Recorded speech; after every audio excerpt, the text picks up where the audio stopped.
Bonjour à tous et aujourd'hui j'accueille Victor. Comment ça va Victor? T'as passé un bon week-end? Ouais, C'est pas... super week-end.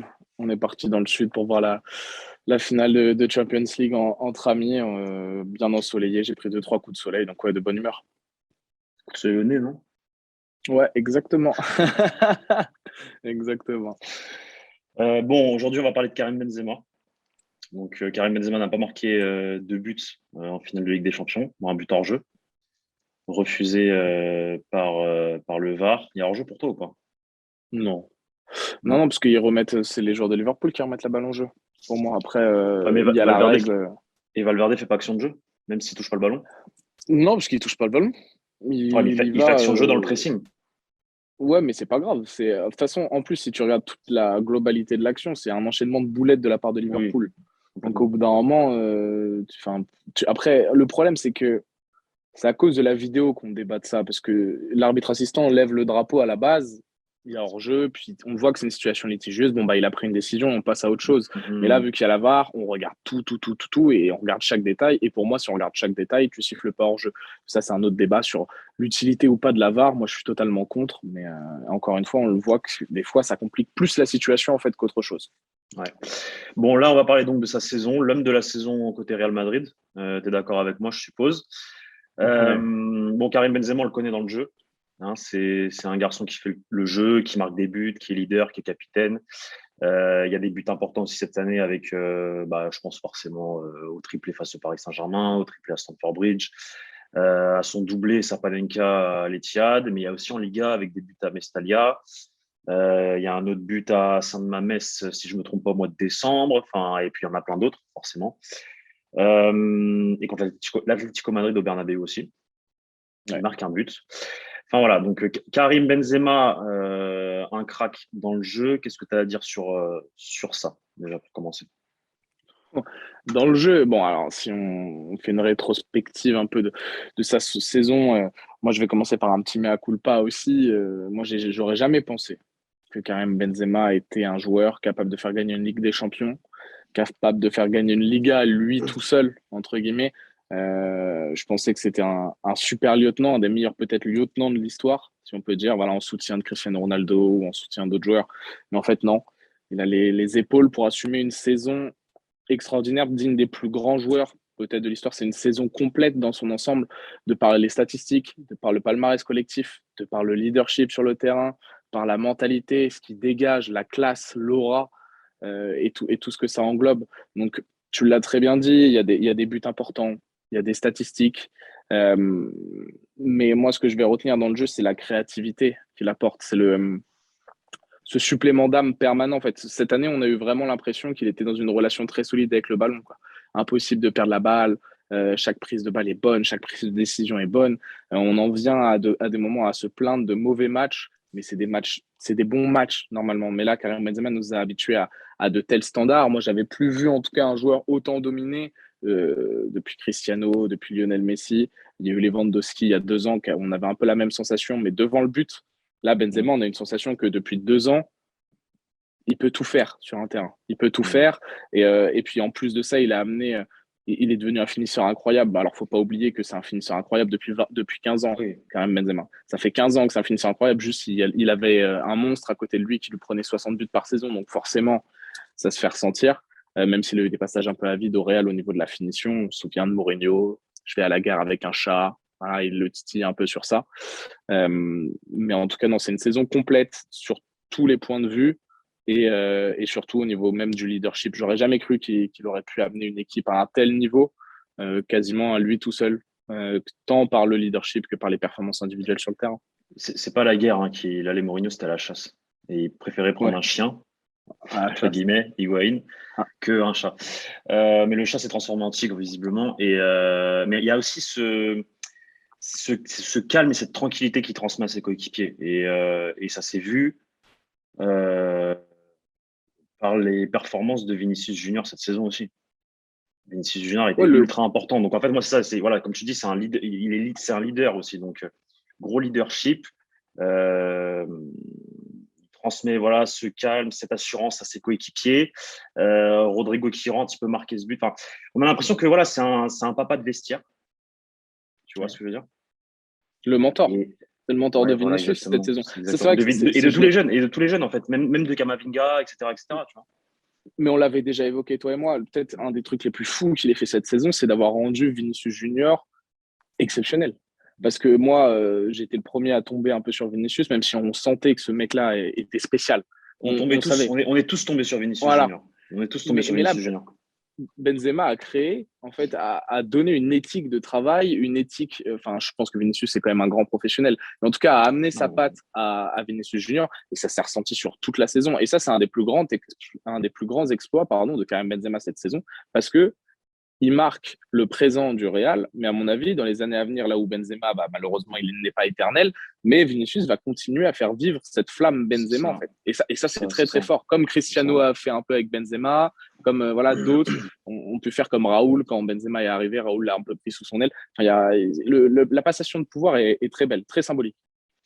Du coup, on va parler un peu stats. Il a fini donc Pichichi de la Liga avec 27 buts, meilleur buteur de la Ligue des Champions devant Lewandowski avec 15 buts, Lewandowski 13, élu meilleur joueur de la Champions League 2022, bon logique 2021-2022.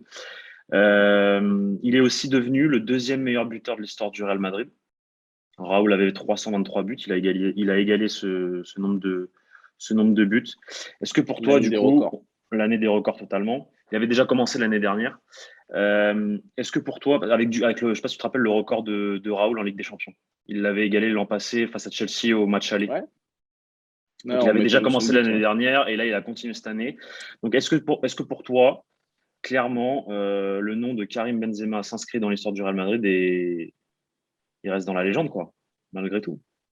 Ouais, On l'a moi, c'est le énormément genre de critiqué, débat. c'est ouf quand même, hein. C'est fou quand même, hein. Mais Ouais, au final, il ferme des bouches, j'ai envie de le dire. Il ferme des bouches, Karim Benzema. c'est le genre de débat que j'aime bien parler un peu de la postérité, en fait, que laisse en space ou même sur Twitter, on avait pu évoquer que vraiment cette Ligue des Champions, par exemple, a amené une autre dimension à énormément de joueurs ou même à Carlo Ancelotti. Bah là, la saison de Benzema, moi, là, je peux le dire, fait rentrer officiellement Karim Benzema dans une autre sphère, en fait. Tant sur le plan football global, dans la légende du foot, mais aussi dans la légende du Real Madrid, qui est le plus grand club au monde, le plus grand club de tous les temps. Et là où moi, jusqu'à longtemps, pour moi, Raoul, par exemple, était plus important que Karim Benzema dans l'histoire, avait plus marqué de son empreinte, parce que moi, je maintiens, quand tu es le septième ou huitième meilleur joueur d'une équipe qui gagne trois Ligues des Champions, parce que pour moi, Karim Benzema, lors des trois Ligues des Champions, c'est le septième ou huitième meilleur joueur de l'équipe, pas plus. Je mets énormément de noms devant lui qui sont plus Complètement. importants pour Non, je moi. suis d'accord avec toi. Et donc, ces Ligues des Champions ont un goût, voilà. Il fait partie de l'effectif, il est important, mais peut-être que sans lui, le Real aurait aussi pu faire de grandes choses. Mais là, cette Ligue des Champions, gagner à lui tout seul une Ligue des Champions, moi, j'ai pas. Et ça me rappelle Cristiano Ronaldo 2017-2018, sauf que Cristiano Ronaldo 2017-2018, il a Modric Prime, il a Casemiro Prime, il a Kroos Prime, il a Marcelo Prime.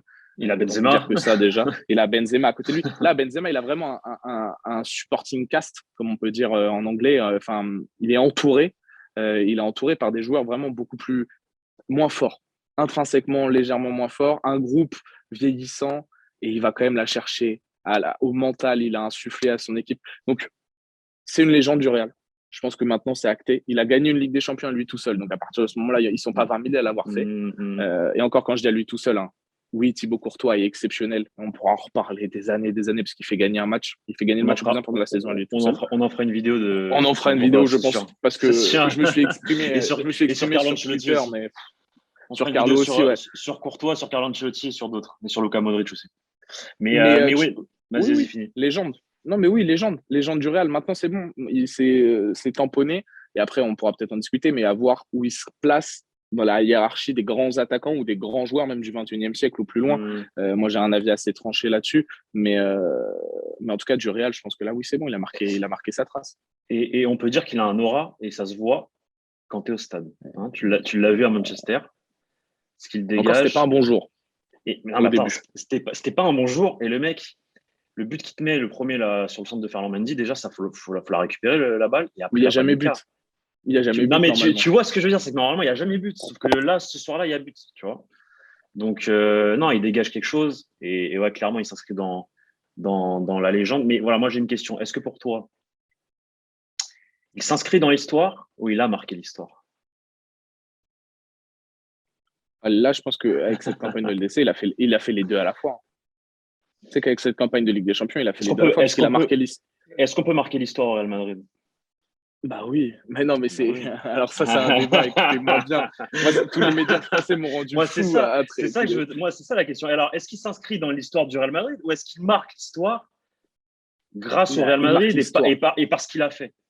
Mais il marque l'histoire du football parce qu'il a ramené une Ligue des Voilà, Champions à merci. quasiment à lui tout seul avec le Real Madrid. Merci. Donc, C'est facile de gagner une Ligue des Champions avec le Real Madrid? mais non, mais c'est le. Enfin, alors ça, après, on pourra peut-être même encore là aussi débattre de ça, mais en deux mots. On fera une vidéo sur ça aussi, je pense. Gagner une Ligue des Champions avec le Paris Saint-Germain, parce qu'on sait très bien de quoi on est en train de parler, on est en train légèrement de dériver sur le Kylian Mbappé, c'est exceptionnel. Ça serait exceptionnel pour la France, ça serait exceptionnel pour Kylian Mbappé ou autre. Mais si tu veux marquer l'histoire du football, l'histoire de ce sport, mais gagner 5 Ligues des Champions avec le Real, mais gagner une LDC en étant le meilleur joueur incontestable avec le Real Madrid, et ça veut dire que tu es à un tout autre niveau. Ça veut dire que tu es le meilleur joueur d'un effectif de stars, que tu es le leader du meilleur club de tous les temps et que tu ramènes un autre trophée. Non, c'est ça marquer l'histoire aussi.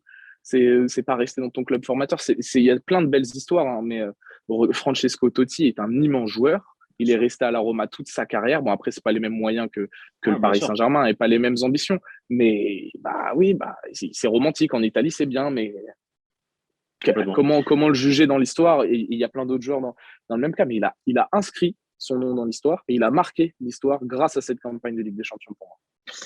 Bon, pour terminer, Karim Benzema Ballon d'Or ou pas?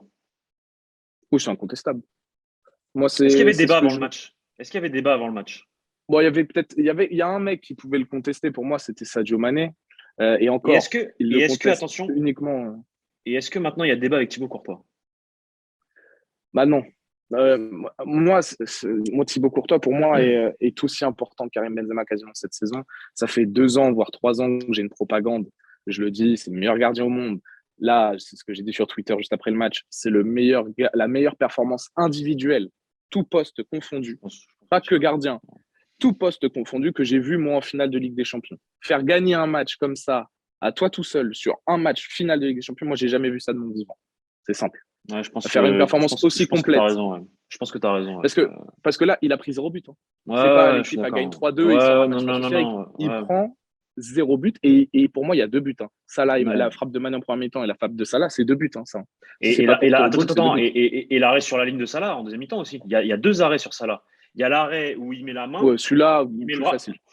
Ouais, plus facile, mais il faut qu'il se repositionne, qu'il couvre l'angle et Salah, il est proche du but. Il faut l'arrêter aussi, celui-là. Non, mais il fait un match stratosphérique, mais moi, je mets quand même Benzema là, largement dessus sur la globalité de la saison, parce que tu finis meilleur joueur de Liga, tu finis meilleur, enfin Liga, je crois que c'est pas encore décerné, mais globalement, c'est le meilleur joueur de la Liga cette saison. Il a gagné un trophée, mais c'est un trophée qu'on décerne juste dans le club. Il n'a pas encore gagné le trophée de la Liga meilleur joueur, mais bon, dans la logique, voilà. Non, il a tout gagné en fait, et puis là aussi la Ligue des Nations avec l'équipe de France, où il a fait 2 performances stratosphériques contre la Belgique et contre l'Espagne. C'est le capitaine, c'est le leader. Non, là, pour le coup, c'est clairement le meilleur joueur. Après, Thibaut Courtois est juste en dessous, mais il manque. Enfin, c'est un gardien, dans tous les cas, c'est un gardien. Et c'est compliqué pour ce poste d'aller le chercher. Mais en tout cas, moi, c'est la première fois où je me dis, depuis Cristiano Ronaldo 2017, c'est Benzema Ballon d'Or, 0 concurrence. Et pour moi, en 2018, alors j'adore Modric, hein, et c'est bien pour le football qu'il a un Ballon d'Or, mais pour moi, en 2018, il n'y avait pas de débat non plus. C'était Cristiano Ronaldo qui devait l'avoir. Bon, il y a des affaires extra-sportives qui sont sorties, donc Modric, voilà. Mais en tout cas, depuis Cristiano Ronaldo 2017, c'est le premier Ballon d'Or où t'as rien à dire. Et il pourrait presque, pour moi, l'avoir à l'unanimité. Hein. Sincèrement, je vois pas quel journaliste censé peut donner première place à un autre joueur que Karim Benzema sur cette saison. Allez, le Belge, il peut donner Thibaut Courtois s'il veut, je lui en voudrais pas tellement. Mais et le Sénégalais, Sadio Mané. Ouais, mais Sadio Mané, en fait, ce qui faisait qu'il était dans la course, et je terminerai là-dessus, c'était juste qu'il était sur 4 tableaux. Et que si, oui, tu gagnes 4, et si tu gagnes 4 compétitions avec ton club, plus ta compétition avec ton pays, donc c'est-à-dire 5 trophées à la fin, et que tu es quand même décisif, en tout cas, il était décisif avec le Sénégal, et qu'il a fait une très bonne deuxième partie de saison avec Liverpool, mais sa première partie de saison, heureusement qu'il y avait Mohamed Salah, là, oui, tu es dans une discussion, parce que tu rafles tout, et tu n'es pas innocent. T'es coupable de grosses performances. Mais là, il gagne que la FA Cup et la Coupe de la Ligue en Angleterre, donc il n'y a pas de discussion. Parfait, Victor. Bah, merci beaucoup. Je te laisse aller bosser, parce que tu bosses là. Ouais, ouais, Et au bureau. je pense qu'on va se refaire une petite vidéo sur Thibaut Courtois du coup, et ensuite sur Carlo Mm. Ancelotti. Ok. Donc Avec voilà. plaisir. Donc merci à toi. C'était rapide, c'était bref, mais c'était très bien. Et je vous dis à très bientôt pour de nouvelles vidéos sur la chaîne du Journal du Real. Salut.